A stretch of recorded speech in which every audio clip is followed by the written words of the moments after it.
Jahan Khamsehzadeh, Ph.D. This is Dr. Jahan, y'all. Completed his dissertation on psychedelics in the philosophy, cosmology, and consciousness program at the California Institute of Integral Studies. His book, The Psilocybin Connection, Psychedelics, the Transformation of Consciousness and Evolution of the Planet, an Integral Approach, was published by North Atlantic Books and distributed spring 2022 by Penguin Random House, y'all, which is a huge fucking deal. Jahan and I are here to serve you up a delicious fucking episode talking about shrooms, man. Shrooms, the way they rewire our brains. We're going to be talking about the effects of shrooms and menstrual cycles, cultural implications, suicide, depression, the power of no, and so much more. So go right ahead on and get your microdose on and join Jahan and I on this journey.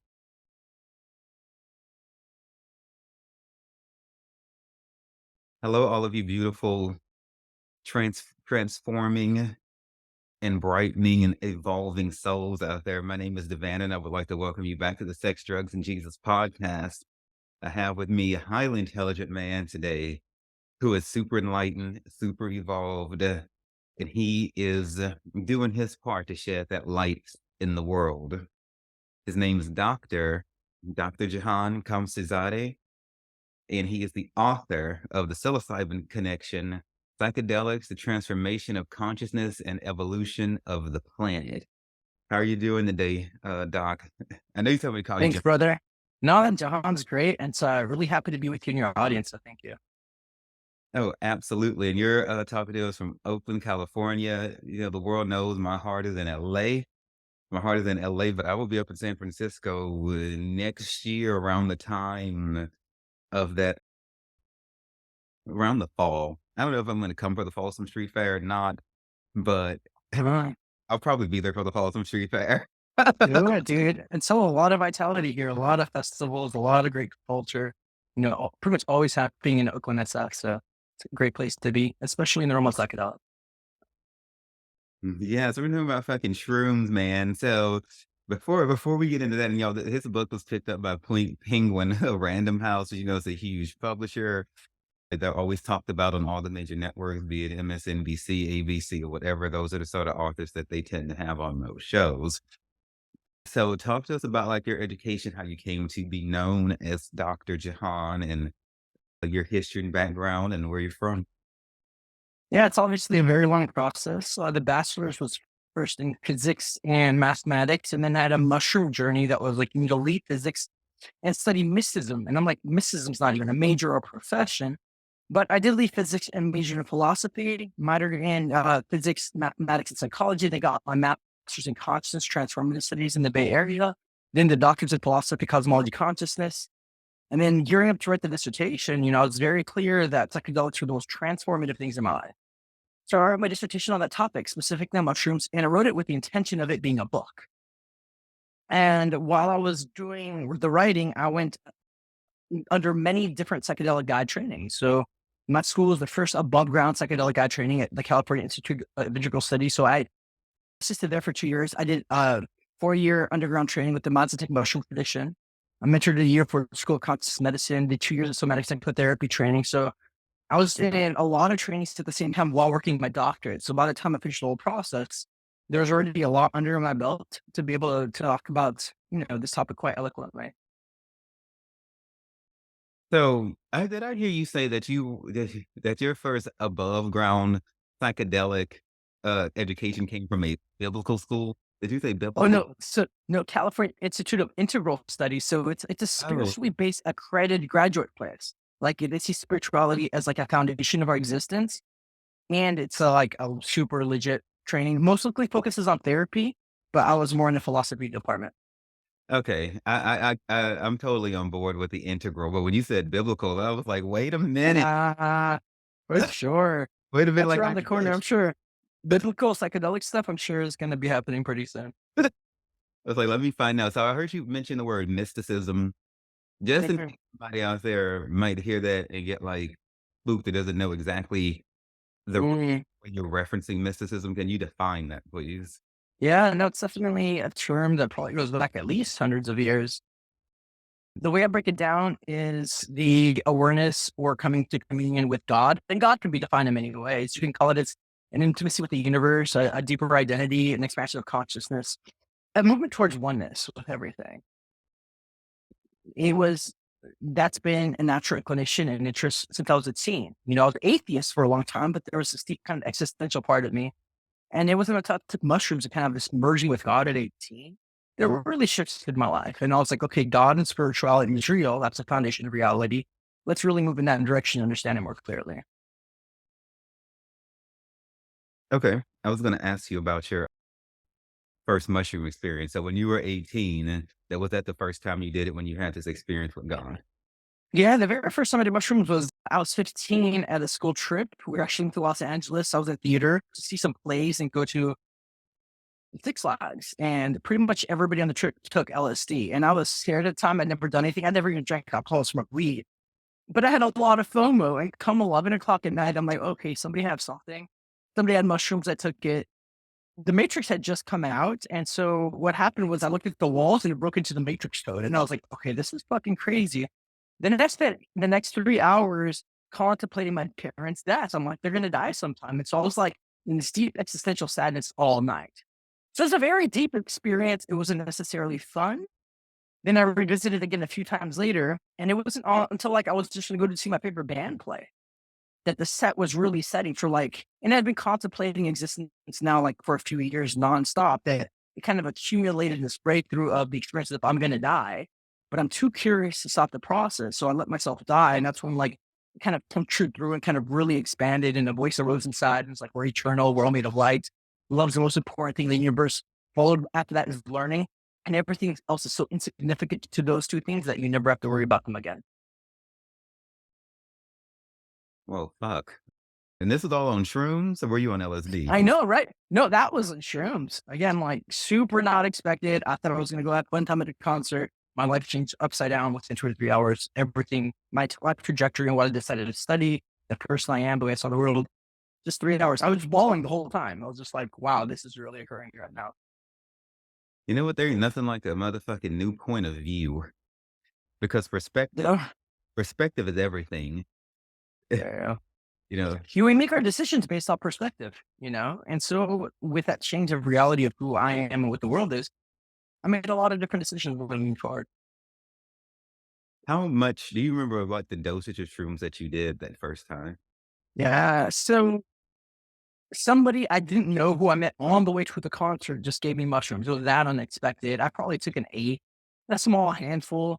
Again, I wasn't expecting to go hard. I wasn't expecting to have the experience I'm about to die.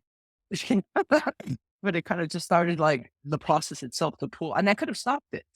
But there's like 15 minutes of like, I'm about to die. I'm really, really scared. I'm in the middle of this concert right now. And if I die, everybody's gonna be sad like my parents. But now I'm like, you know what? I'm way too fucking curious. Let's just let go. So there's like this deep surrendering, the ego death. And it was massive. Like shot out into space. I asked, what are we as humans? Because I was curious. I saw light come out of the ground and fill every body and realized we are light. So it shifted my sense of self and what we are here as humans and what we're here to do, which is feel love. So when that's a beautiful experience. I'm so glad you had. You have a high sensitivity to shrooms, and so yeah, when he says an eighth, he's meaning like 3.5 grams, For sure. specifically. My first shroom experience, it took me 7 grams for me to feel anything. I have a Wow. high tolerance to them. And so LSD works far easier for me. Like 20 minutes I away, love L. 20 minutes and everything's fucking swirling. Totally, totally. Yeah, So having go ahead, go ahead. no, you're the guest. Speak. Yeah, given that, I've had hundreds of journeys myself, and I've been fortunate to do this work legally in Jamaica. And there's this weird thing of course, there's a correlation with those. Absolutely. But sometimes I've had huge breakthroughs off some smaller doses, like 2 hits of LSD. And there's times I've had like 7 hits of LSD and not gone as deep. And so what I've learned, and it's beyond our explanation, like sometimes there's a portal open, sometimes we're more sensitive to other times with substances. So there's times I can go really, really high with the substance and like, it's okay. And other times for some reason when we're at a point where we just need a little push and we're ready to break through. Has there been any studies done that you know of, or have you noticed any trends on whether or not this has to do with, say, like if you're working with a female, her menstrual cycle, Mm. or on all genders, the phases of the moon or an eclipse? Yeah. You know, I am there's definitely has not been studies on this. That would be a fascinating study. What I have seen is some correlation of difference between genders. Females tend to be more sensitive. And I think a big reason for that is their menstrual cycle. It puts them more in touch with their body. They have to be in touch with their body a lot more than the men. And because of that, there's more sensitivity in general. So I find that females are more sensitive generally to all substances, whether it's alcohol, whether it's caffeine, right? And so I tend to get females a little bit less mushrooms because it goes a lot further. Males, male, it tends to be a little bit more dense with our body and our connection with ourselves. And we're generally have a bigger body type, so it takes a lot more. So I tend to give males a little bit more mushroom. I would thank you for that because I hate being in a ceremony or somewhere where they're giving us all, or that I think they might be giving us all like the same dose or something like that. Because if I'm going on the bar there, I want to feel the shit. Like I'm trying to be like fucking Pluto, some goddamn where. Okay. Other than that, I could have stayed at home. Yeah. When you want to journey. Yeah. So, in case you're wondering, to those of you watching on YouTube, where he got these beautiful, dazzling eyes from, he's Oh, he's part Iranian and part Mexican, and so he is a man of color right here, and so doing the damn yeah. psychedelic. So, Yeah, yeah, I think so. I feel like there's, of course, I care in the field movement to help all people, and then I think there is this natural movement to help people from where your kind of history is from, your lineage. And it's amazing, for example, to see Persians have generally be very traditional Islamic, getting really into it. And so I've been on a Persian podcast twice, and they speak in Farsi. I even got my dad on because I've held journeys for my father, who's also completely never would have been in this mushroom space. And then the other side, where I want to spend a lot next few years researching, was that of the Aztecs. And people may not know, but before the colonization of the US, there were 70 million Americans already here, North, Central, and South America, huge tribes that came 20,000 years ago. And all evidence shows that they were really highly psychedelic for thousands of years. So we have these huge psychedelic cultures, and they were fairly much erased. So diseases came over from the Europeans, and 90% of the population died. That's 63 million people. That was the largest kind of genocide in human history. So I think there's a lot of there where we can kind of a depth of human psychedelic culture that we can like revive, with the indigenous year of this land. mhm, have us a revival, y'all. And so, Yeah. Okay. speaking of, yeah, fuck yeah, man, fuck yeah. I just felt like we're on an episode of South Park. I just got really South Park vibes for a moment. Fuck yeah. Do it. So, speaking of history, I'm going to read a little excerpt from his book. Yeah, yeah. Y'all know I like to do my reading time in honor of Mama RuPaul, who always says reading is fundamental. And so let's just get a little bit fundamental. So from Jahan's book, he's he's telling us from his research that the first documented Westerner to intentionally take psilocybin mushrooms was Gordon Wasson, the vice president of J.P. Morgan, who encountered psilocybin mushrooms while in the Mazatec tradition, which Jahan has mentioned already back in 1955. Watson, he was a Wall Street banker. He was keenly interested in mycology, which is the study of fungi. And so he took his ass on down to Oaxaca and convinced Marina Sabina, the Mazatec curandera, to let him participate in the mushroom ceremony. I saw this shit on a documentary because after he took his ass down there and did that, they got in trouble and I think their house got burned down or some shit. Oop. Yeah, no, right. I mean, so it was a big deal. Again, it was the most unlikely person that you would think to go down there and do this. But he had well financed it. And the first time he went, he also went a photographer, took a lot of pictures, and 2 years later published it in Life magazine, right? And that was the first time on a global level, culture at large became our psychedelics. A lot of people got interested, many big names, including like Timothy Leary, who was heading into psychology at Harvard at the time, went down there and then started the hybrid psilocybin mushroom studies and brought LSD to larger culture. A lot of rock stars went, and a lot of the people kind of helped move to like create a lot of the hippie movement. So what happened? About 2 years later, at any given moment, there was 70, 80 like hippies and a lot of just thrill seeking people wanting to get high that went to Kuala de Jimenez, the main city of the Mazatec's. And the people that lived there thought their culture was getting ruined. It wasn't respected. It wasn't seen. People were just camping out. It was getting trashed. And so the culture and the culture dates back, it seems like a few thousand years. The people of the village got really mad at Maria Sabina because they let the Westerners in and it was crashing their culture and their history. And so they burnt down her house. And maybe related or not, her son was also killed. We don't know all the details of that. And so later on in life, she had a lot of resentment over what happened. She did heal somewhat. And during the 80s, while she was still alive, she spent a lot of time training people like therapists to start doing this mushroom work. So it's not that she went all the way bitter. She did help people. And now there's a major holiday every year. There's a Maria Sabina parade where the Mazatec gets together and about a couple hundred people walk and make a parade. And now she's celebrated as a saint there. So even though at the time she was really kind of put down because she let out the secret, now we see her as somebody that brought their culture to the world, and they really take pride in who she is. Change is a motherfucker for most people. However, I do get the way that went kind of reminds me of like Avatar, like the blue people Avatar, not the anime Avatar. And for fuck's sake, not that train wreck that M. Night Shyamalan put out in theaters. Not that thing. That just didn't happen. We just don't even know her. But the concept, say, like of Avatar, and I was just watching Way of the Water last night, is all about All right. fucking white people showing up and fucking shit up. Whether they in the name of research, not necessarily going like, hey, we hate you and we're coming to burn you down, but Right. we're just so fucking, I guess, we ain't got shit else to do with our lives, so we got to go over here and learn about what you're doing, which is how the world Mhm. expands.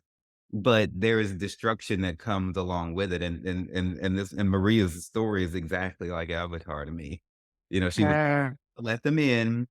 They did some uh, he didn't necessarily approve of, and then shit literally burned to the ground just like it did in Avatar. They lit the shit on fire. uh, So Yeah, so I part of the thinking, and of course, just to put the disclaimer straight, it's not because people's color and just saying it's what, but there was something my ceiling. Why did this specific kind of culture, European kind of colonize a lot of the world? And some to what I feel it comes down to is they kind of assumed a sense of superiority over everything and everybody, including other belief systems and ways of life. And there's a good book called Shaman Through Time, 5,000 Years of Shamanism by Jeremy Narby, who's a doctor at Stanford in anthropology, and he shares how the West saw shamanism and how it changed over 500 years. Where at first, because of this kind of belief of superiority of like, including of Christianity, of like we've got the way, they saw shamans as devil worshippers, and so then they had the right to kill shamans because they were on the side of the devil. So that's what happens when people came over here to the West for the first time. Then over time, they saw them as imposters, and people that kind of tricked people. And then as psychology moved forward in the 1900s, they saw them as proto-psychologists, like the first psychologists of the tribes. Then in the 1960s, 70s, some anthropologists went and took medicine with these tribes. And I'm like, oh my God, this is a whole new way of moving through the world. These are wisdom keepers and cosmologists. And so then we started to grow respect. But that took a long time. So now when people go to cultures really change. So now when they go visit these tribes, people come with reverence and respect. In the past, they go like, these people don't know anything. They're uncivilized. We're going to trash it. We're better or superior. And so there's the massive shift that's occurred, but I think it ultimately came down from a sense of superiority instead of coming to know somebody else. That was like a big part of the problem. Yeah. you know what? It's all worked out now. Thank God for the ability to take even the most negative of circumstances and turn them to good. Sure. That transformational power there. So Mhm. so this JP Morgan Chase executive Wesson goes on to write about his first mushroom experience, referring to it as geometric patterns in richest colors. Then the patterns grew into architectural structures, patios of regal splendor, all harmoniously and ingeniously contrived. There is no better way to describe the sensation than to say it was as though my very soul had been scooped out of my body and translated to a point floating in space, leaving behind the husk of clay. Now, I'm with him on the geometric patterns because when I did, then I'm with him on all of it because this was his experience and he probably had some of that good shit. Okay, back to 5. Okay. So when the mushrooms, it took like fucking all day for the mushrooms to make it through my system. And then when it Mhm. finally did hit, it was like the trees out here in this wilderness that I was in did turn into like almost like a mandala almost of like geometric patterns and things like that. So I totally get it. I totally get that. Can you talk to us about what is happening to the rewiring of the brain when somebody is doing mushrooms? Yeah, it's definitely fairly layered. So the MRI studies have found is it creates a hyper-connected brain state. One of the reasons being is it quiets what's called the default mode network. And neuroscientists call the default mode network the ego part of the brain, the network. So you think me, I, which that's most people's regular kind of habitual path. A specific in that network lights up. And it seems to act as a repressive function for the rest of the subconscious, the sense of ego itself. And so when that voice quiets down this network, the whole brain actually lights up like a symphony and hyperconnects and unifies, which I think correlates with this experience of unity. As people feel oneness in their brain, they feel oneness in the environment. And it seems to also stimulate what's called neurogenesis, the growth of new neurons. The brain physically begins to grow and heal and realign its dendrites, known as spinogenesis. So it seems to be like brain food. It's a neurotropic, and maybe people know that the middle part of my book, which was like the heart of it, is this deep theory that was perhaps a relationship with psilocybin mushrooms that catapulted human evolution itself, including culture and brain development. Because now we know it grows the brain, and the idea is that our ancestors, our first primate ancestors, used them millions of times over millions of years, or in the savannas of Africa, and that created, language and imagination to the depth that we have it, and logic. So it seems to, yeah, create more unity within ourselves and within our culture, and a lot of inspiration. Specifically, in the sense of unity, it simulates what's known as synesthesia, where senses become conflated, where people hear a sound, but they see a color, right? So everything inside unifies. And the idea that's how even language started. All of a sudden, symbols and noise and meaning conflated. We have the creation of language and art. And that's the tea right there on that motherfucking topic. I love the way you broke that down. I'm gonna read some of the sections of your book so people can get like a taste from it. My favorite one is this part called transcendence because like Mm, I look and that Maslow's he has the Maslow's hierarchy of needs in that book too. I'm trying to reach that self transcendence, which is above self actualization. I am mhm, trying to reach the avatar state. I'm trying to get my bald headed ass glow on, bitch. Okay, mm, I'm trying to have all of that happen. He has in here an ecology of synergy. How mhm, fucking beautiful is that? Gaia and living systems theory, symbiosis, revisioning evolution, fungi and mhm, animals and psychedelics, the ecological self, from the trees to planting seeds and psilocybin and brain development, contrast with other theories of human evolution. Y'all, this shit is quite deep. Visionary art and culture, philosophy and psychedelic economics with fucking cryptocurrency, blockchain, and psychedelics. So basically everything, all the things. Okay. mhm. Yeah, I mean, it was years and years of research. Yeah, totally, totally, to put it all together. I Yeah. can see why why Penguin Random House wanted to, wanted to go on ahead and, make it rain on you All with, things done. with with having this option here for you.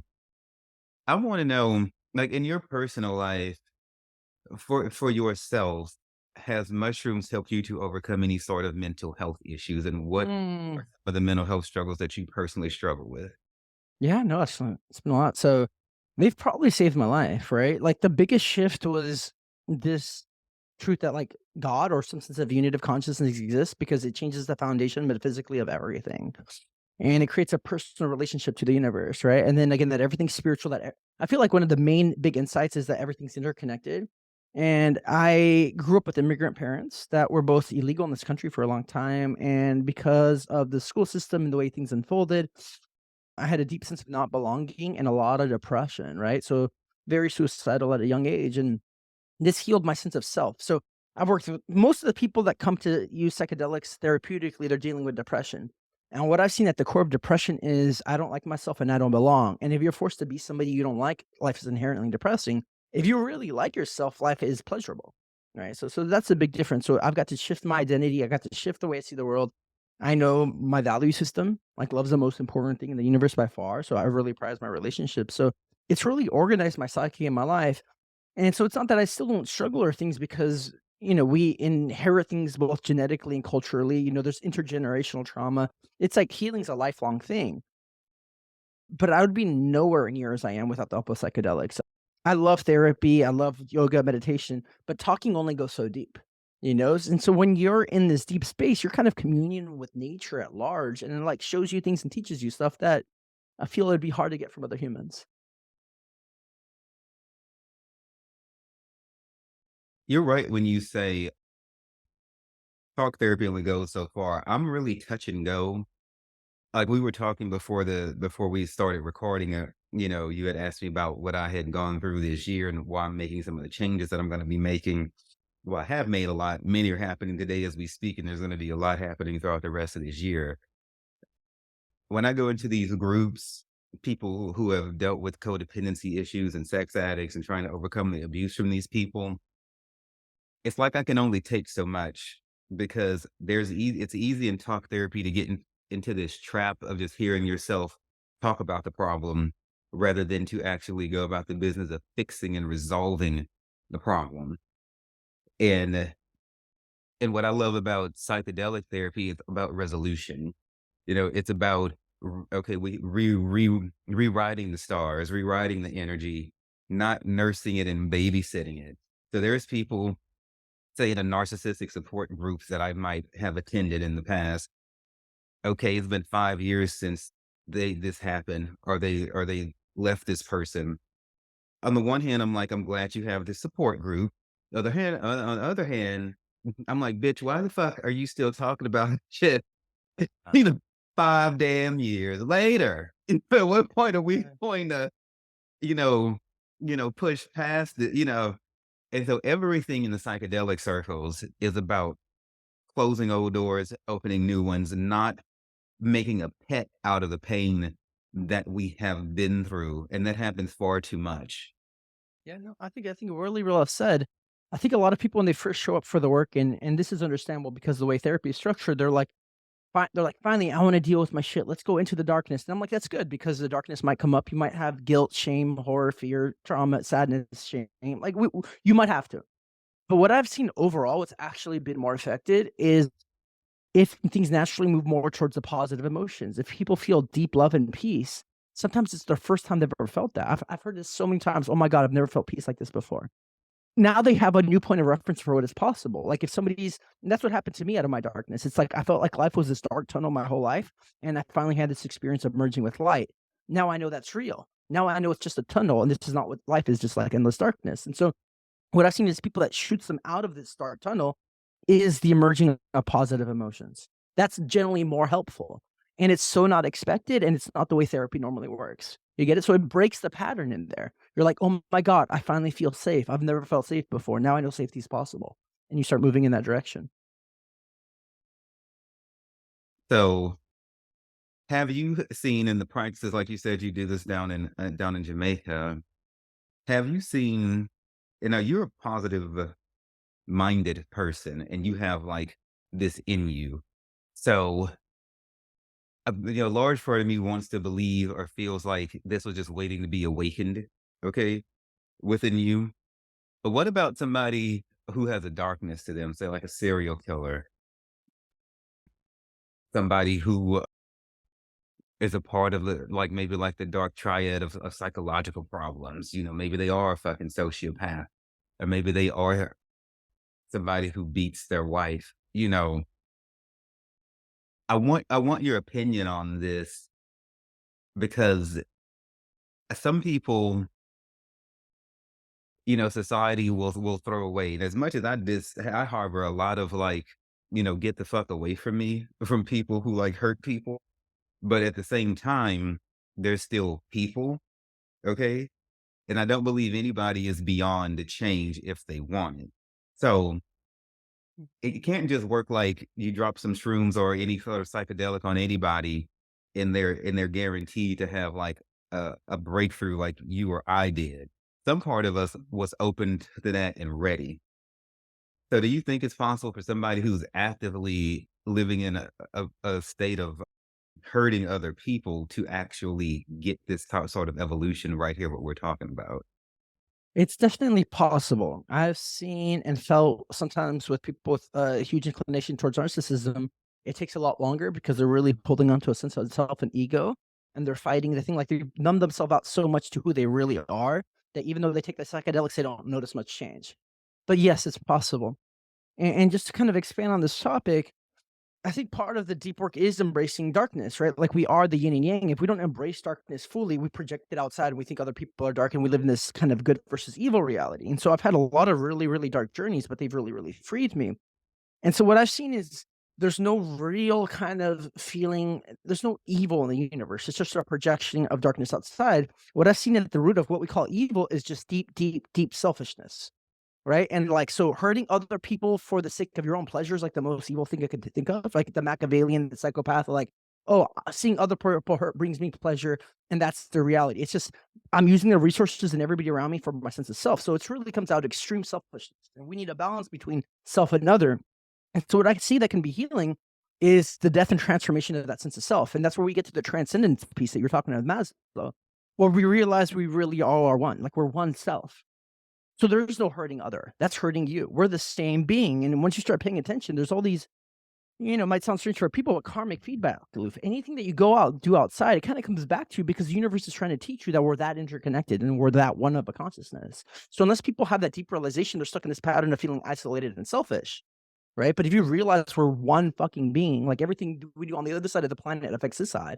We see that with climate change and economics, then you really start to behave differently. And the focus becomes to help people because we're all the same at a deep core essential level. Yeah, that's something Madonna learned in her journey. And one a line for one of her songs says, everyone suffers the same. Yeah.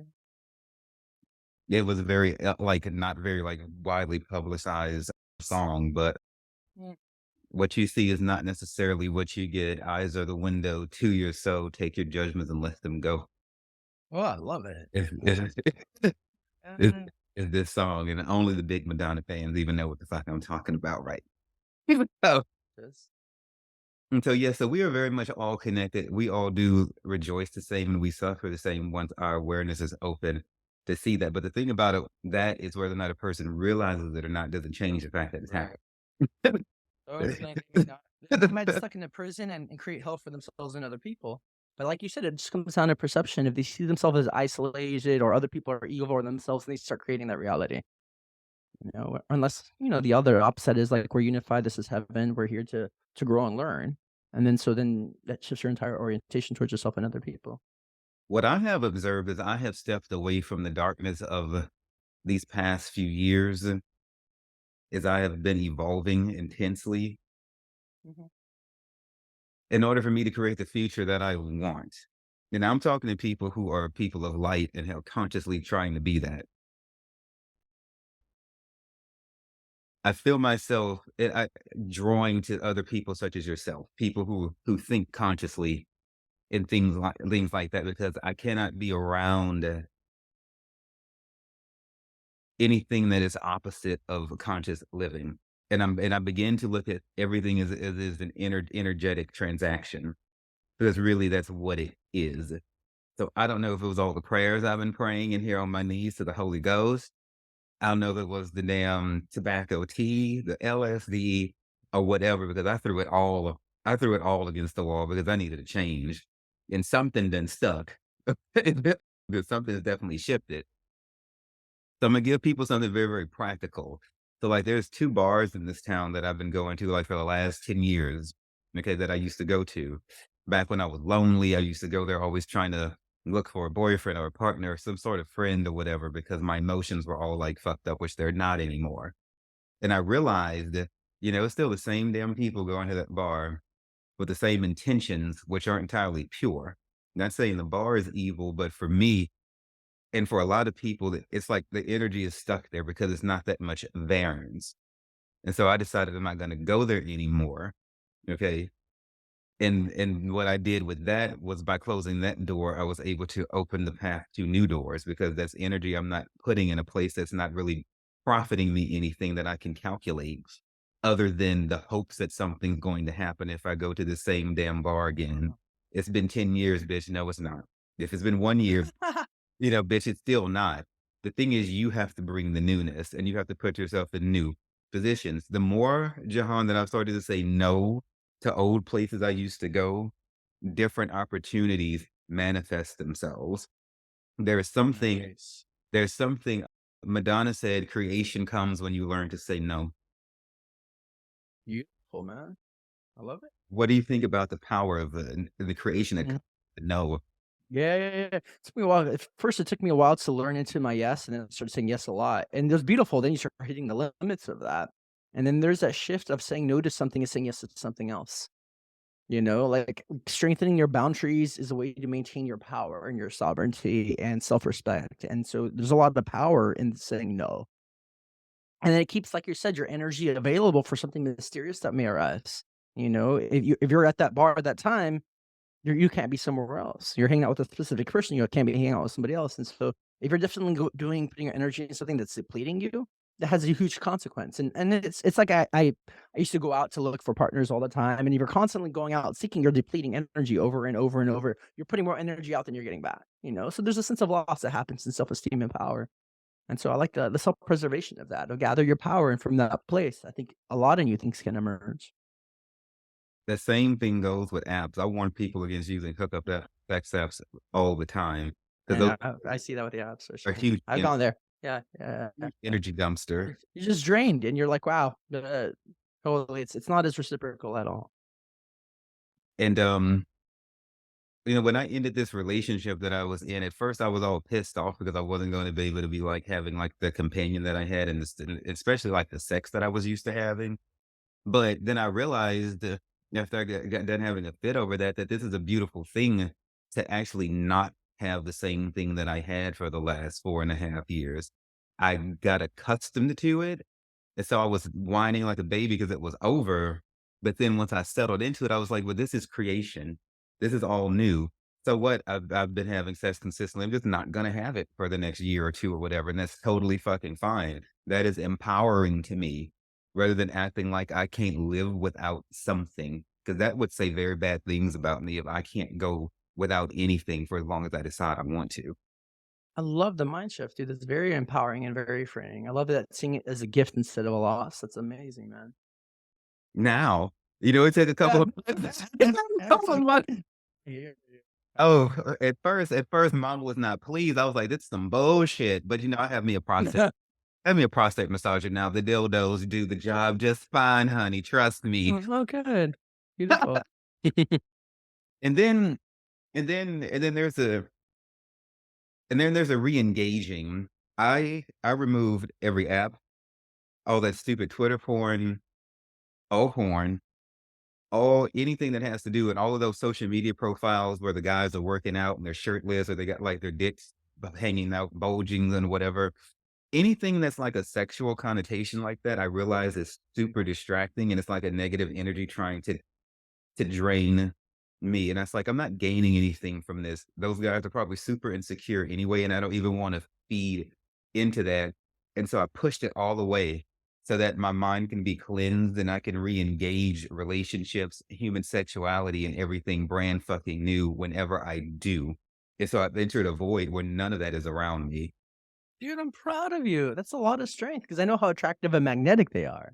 That's a big thing to pull away. They are attractive and magnetic, but it occurred to me that that is not good energy that's drawing me in. It appears as good, but it's seductive.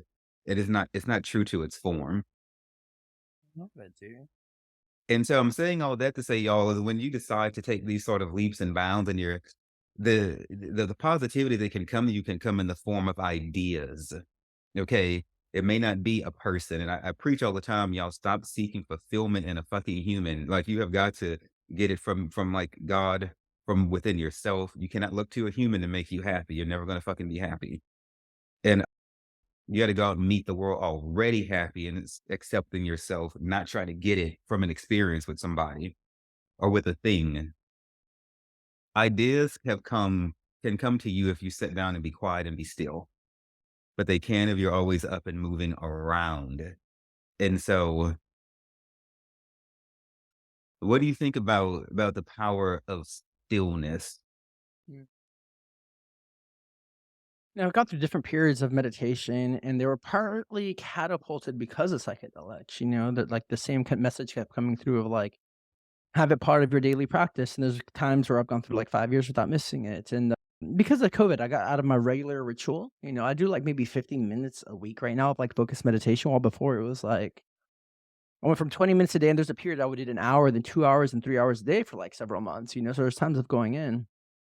And so I know and I've experienced the accumulation of subtlety that happens if you have a sustained practice. There was a time where I did, as again, I've got many years in and out, where I realized I wasn't as connected to my body. And so the main meditation focus I came was sensing my body, like spending 20 to 40 minutes just feeling my body. And I saw the capacities that changed quickly over 2 weeks, over 2 months, over 2 years, where all of a sudden I can feel every muscle. I could feel every organ. I could feel every fiber. I could feel my energetic system. My intuition increased. Like you said, the access to more ideas. I became more in tune with everything around me, right? I became more sensitive to this thing that anchors me to reality and therefore to all of reality. So it has a massive payoff. If we can sit there, otherwise we're distracted by everything that pops up in our mind and just making decisions off of those instead of like connecting of like, what's my deep truth right now?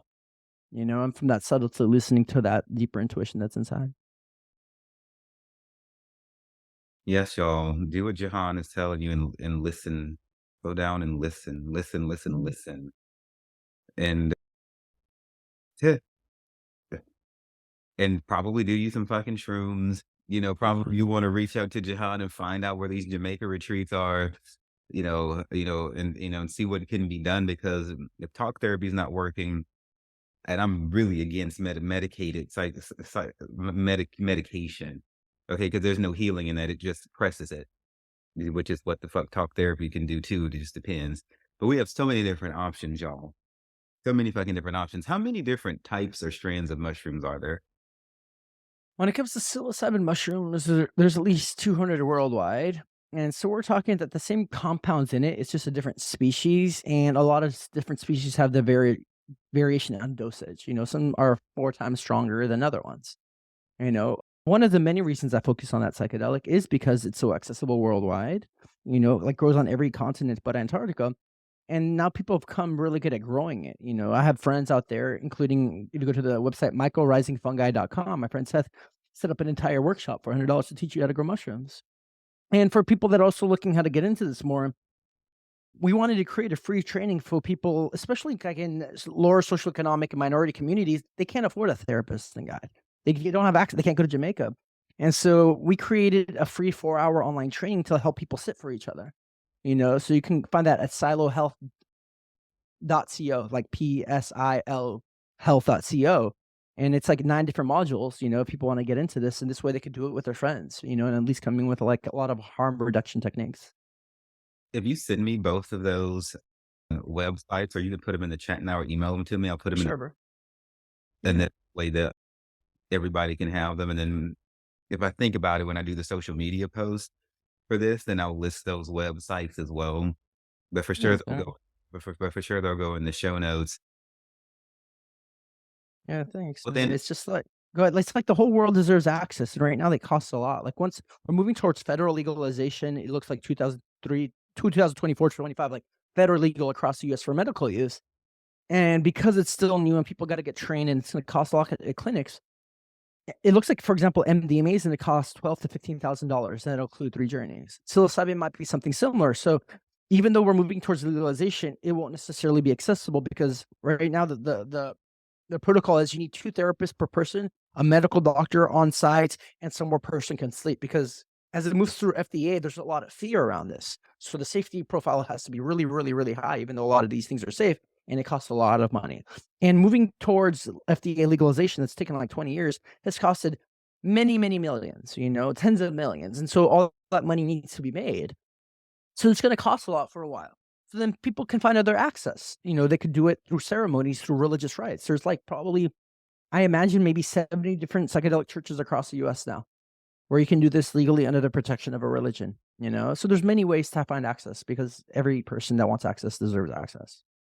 I know that's right. I'm here for some accessibilities. So all what I'm gonna do is find me the right mushroom strand that's gonna have me floating above the planet or some shit in the avatar state, getting my motherfucking glow on. Okay, just call me Aang, bitch. Just call me motherfucking Aang. I'm about to motherfucking get my shroomy life Mhm. together. So I mentioned like That's you right. like my sexual changes and sexuality, Mhm. things like that, and the power of saying no to pleasure, delayed gratification in order to enhance the spirit. Um, what is the intersectionality of psilocybin mushrooms in sex and human sexuality? Yeah. Yeah, it's definitely a deep interest of mine. I've done 7 different tantra trainings, like trainings in sexuality. I've done many talks on sex and psychedelics, and people can still find them on ones that the the San Francisco Psychedelic, Society on the website. It's like, 500 people showed up to that training and talk, and people could still buy it. I've done one for Synthesis, and so I've talks out there on the topic because I find it as an absolutely fascinating intersection. One, I feel the main evolutionary pull, and it's clear in psychedelics, is towards unity, towards a sense of oneness with ourselves, other people, the environment, the planet, God, the universe, the whole thing. And then sexuality, since I have a very similar focus, it's a union towards with another person or with your own being and sexual energy. And from a tantric perspective, sexuality is a core of your soul. Like you're created out of sexual energy. Your body's created out of sexual energy. And there's a lot of traditions that show to really show your vitality, your intelligence, your strength, all of it, your power. We have to integrate our sexuality. And that's been left out of a lot of spiritual traditions. Like there's a lot of shame around it. And so a lot of my sexual awakening happened because of psychedelics of like, oh my God, this is me on a deep soul level. As I keep going deeper, we find sexual energy at the Big Bang. You know, the more deeper I got in touch with my body, there's a deep vitality there. And so to learn how to work with it, integrate it, wake it up is huge. And then some of the most experiences best have been in my life is taking psychedelics with partners and moving in that direction. You know, it's just like you're like cosmically connected, you know, visually on a deep level, archetypally, energetically. So I think it's a fascinating area. The healing potential is ginormous, and where the shadow is the trauma and abuse level is ginormous, right? So, like, something that's possibly we might see that's the shadow of this work is people move towards psychedelics in therapeutical settings, therapists might cross boundaries. And we've seen that with a lot of shamanic traditions where women will go to South America, the shamans intoxicate them, the women are feeling very sexual, and the men crosses the boundaries. So there's shadow there. But the potential for healing and liberation is fucking huge. And I think it's gonna take some time for culture to get used to that intersection because it can actually be so liberating and freeing. Right, and so wherever you have a light side of something, you have a dark side of something. So Yeah. like how Jahan is saying, like how sex can be beautiful and everything like that, and you were created from sex, from sexual energy. When sex is perverted as much as society does through apps and movies and shows, and how people just go out there all willy nilly and sleep with whoever and don't know who they are, what sort of energy this person is bringing to the table. They just looked good and were willing, and then everything just unfolded from there. When you misuse the beautiful gift of sex, I believe people do a lot of harm to themselves mentally, spiritually, emotionally, because I see people do this. They're having all the sex with all the people and they're yet all the more insecure. They still don't know who they are, and they have nothing to show for it except for a bunch of orgasms and possibly STDs. And just more insecurity. And I'm just kind of like, hmm. So when are you gonna stop running from who you are and actually like face? The answer is not in bed with a whole bunch of different people because, and I say this all the time, like humans didn't invent sex. Like you just said, it's an energetic thing. So humans therefore cannot rewrite the dynamics of sex. As we stated earlier, just as somebody is in consciousness of the way energy is flowing or the way spiritual laws and dynamics work does not deactivate them. So that means that when people say stupid shit like they're gonna go have meaningless sex or it didn't mean anything, it was just something to go do. Okay, no, you don't get to do that. Like you went and engaged and you crossed auras, you crossed spirits with people. You took on their energy, they took on yours. I don't care if it was 1 minute, if you spent all night with them, you are now a part of them and they are a part of you, no matter how little or how much you did. because sex is something that was not created by people, and it is super powerful. And when people abuse it, I think that this is, I think I think it has a lot to do with how broken a lot of males are. Okay, because sex is easy to get. They tie way too much of their identity into it, then they abuse it, and then now they don't seem they now they can't even much they have no idea what it means to be a man. Really, I mean, resonate with so much, as I shared, like, I had a hard life, especially up to a teen, very suicidal, depressed, so, like, a lot of low self-esteem, and I focused on a lot of sexuality and sleeping people during my 20s, and at my end of the 20s, I slept with a lot of people, and I was like, "What was that about?" I was searching for love, but that's not what's happening, I just having lots of one-night stands. And then I came to realize, oh my God, it was all about self-esteem. I was getting validated every time. Every time I slept with somebody, I felt good and worthy, you know? And then once that clarity came, I'm like, dude, just focus on self-esteem. Like focus on liking yourself and making yourself feel good and confident and finding that security. That's what you're actually trying to feed. And since then, I realized it's what's happening most of the time. It's like people are trying to like in Maslow's hierarchy, self-esteem is before self-actualization. So everybody's unconsciously looking for self-esteem, whether it is Facebook, Twitter, getting likes, looking a certain way, a certain car. Everybody's trying to feel good about themselves. And you need to feel good enough about yourself to become who you really are deep inside. And I saw sexuality is just one route that people have been doing. But once you see that's the actual thing that you're trying to feed, then you just focus on that. It's about knowledge. It's about learning the truth. People are not supposed to be used as our self-esteem prompts, and I'm not judging you for what you did, No, no, totally. I didn't know. That was yeah, absolutely. Yeah, for sure. but Yeah, yeah. but no, we're not supposed to go and be like, "I wanna have sex with you so I can feel good about me." Yeah, it was That's not unconscious. Yeah, that's no, totally. so so I feel that's what happens a lot, but it's just we just weren't aware, right. and of course, sex feels good, but I saw that was part of the unconscious motivation. Yeah. So then the warning there, y'all, is not everything that feels good is necessarily good. You have to pay attention. Like, you could give somebody a sweet poison, just because it tastes good, and you can make that poison make them feel good, and they won't know anything till they're looking at Jesus that that you had killed them. So we cannot, can only attribute so much to the way things feel. Emotions are very deceiving, and the way that we feel in our bodies about every little thing might not be right. So Right. consciousness is everything. Sex is beautiful. It is a gorgeous thing, but we have to put our minds and our conscious intentions back into it. Stop doing it super Mhm. quick. Take our time, get to know people, and then we can have what you were talking about. How when you had those partners, and it was like mind, body, soul, spirit, cosmic. I've had that experience Yeah. once in my life, and that was since I left the narcissist that I had to get away from, with this individual who I had an ongoing conversation with for a while before we ever did anything, and we were on weed. We weren't even on Shroom, but we were that connected because he and I did not mind talking about spirit and different things like that. And we weren't gonna, like, get married or nothing like that, but it was just the fact that that we had the awareness and the acknowledgement of spiritual things. Fuck it. And when we linked up, it was like that whole, we were connected on 3 different levels. It was mind, soul, body. It was unlike anything ever in my whole life. It wasn't about how fast-paced the sex was or how slow it was. It wasn't all porn to start. It wasn't like none of that bullshit on Pornhub. Fuck it. I don't care how popular the shit is. The shit is damaging humans.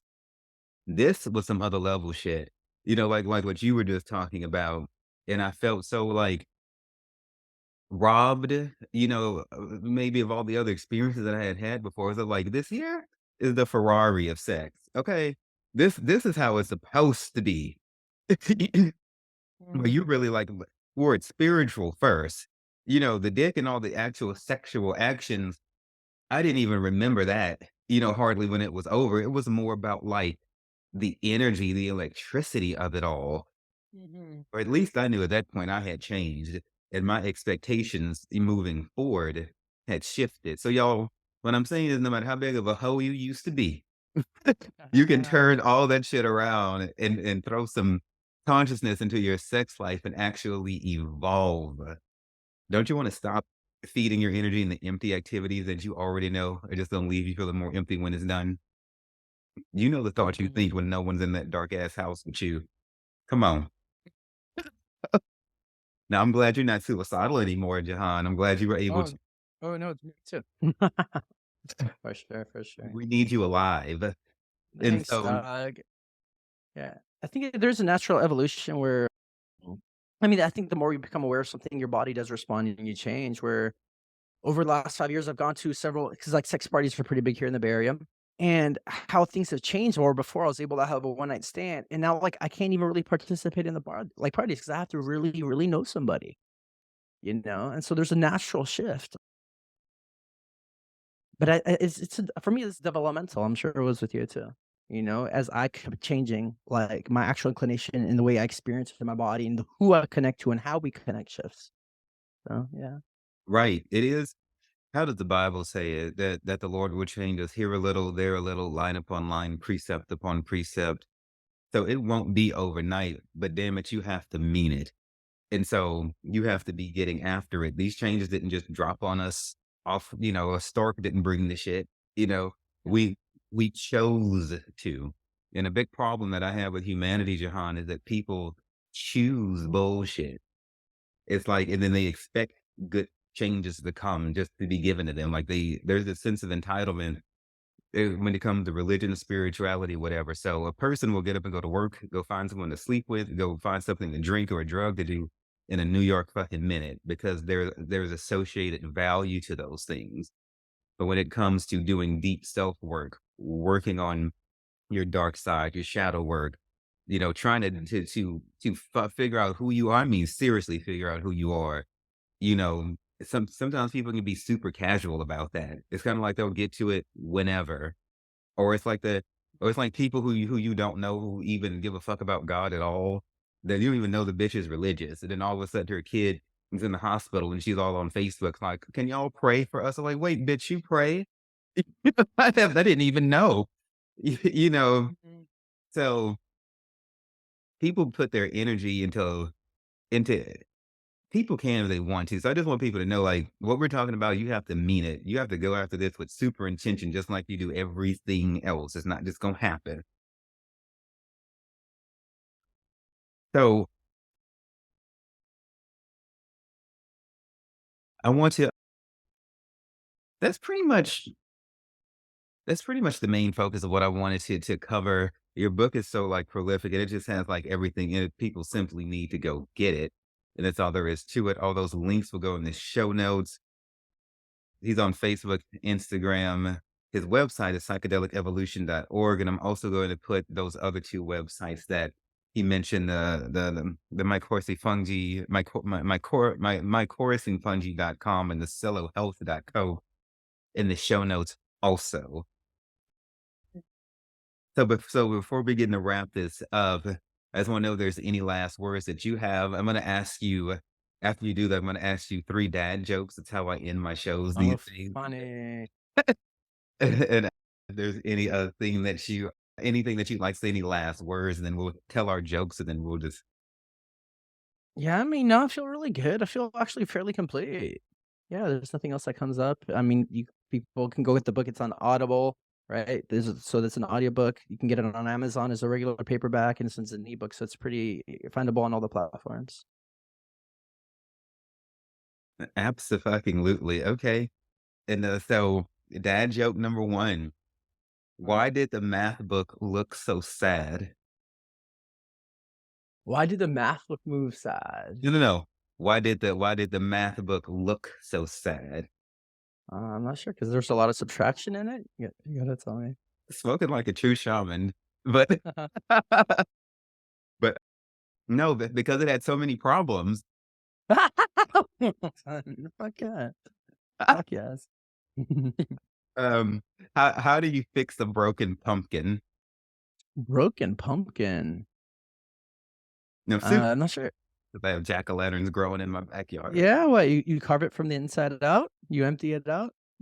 Oh, Spoken like a true shaman, but actually, it's you fix it with a pumpkin patch.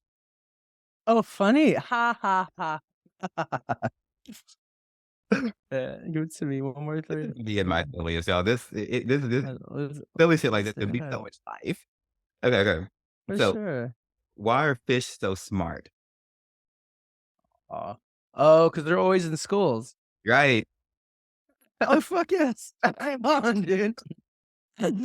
Oh. Absolutely. So congratulations on on getting one. And so I know, right? the Jamaica retreats, is there a website for that if people want information on that? Yeah, it's actually I think it's atmanretreats.com. So ATMAN. We've been doing it for 5 years. There's a second retreat set in Jamaica. It's been amazing. We have like a 9 out of 10 rating. And it was yesterday that the founder actually just wrote me a letter saying, I'm looking to sell the project. It's been amazing. I've gone there a lot. We've done it well, but he's tired of going there all the time, because you have to go there to do retreats every 2 or 3 months. And I've done it a lot too. And, we are out there for 8 or 9 days straight. We do the stuff on the beach. It's a food's taken care of. It's really amazing. But it can be taxing on somebody's lifestyle. So we want to sell it off to somebody it's very profitable. So the website's up. I just went there 6, 7 weeks ago to do a retreat. But we're putting it on hold until we get a seller. And I'm sure we're going to get one because there's not too many things that exist like it. All right. Well, I wish you good luck with that, and I will be happy to join you on one of those retreats very soon. Oh, that'd be really amazing. So, and today's dad jokes are courtesy of a website called thepioneerwoman.com. Thepioneerwoman.com. So, this has been Dr. Jahan. Everyone, thank you so much for coming on the show, baby. Thanks, y'all. Thanks for listening.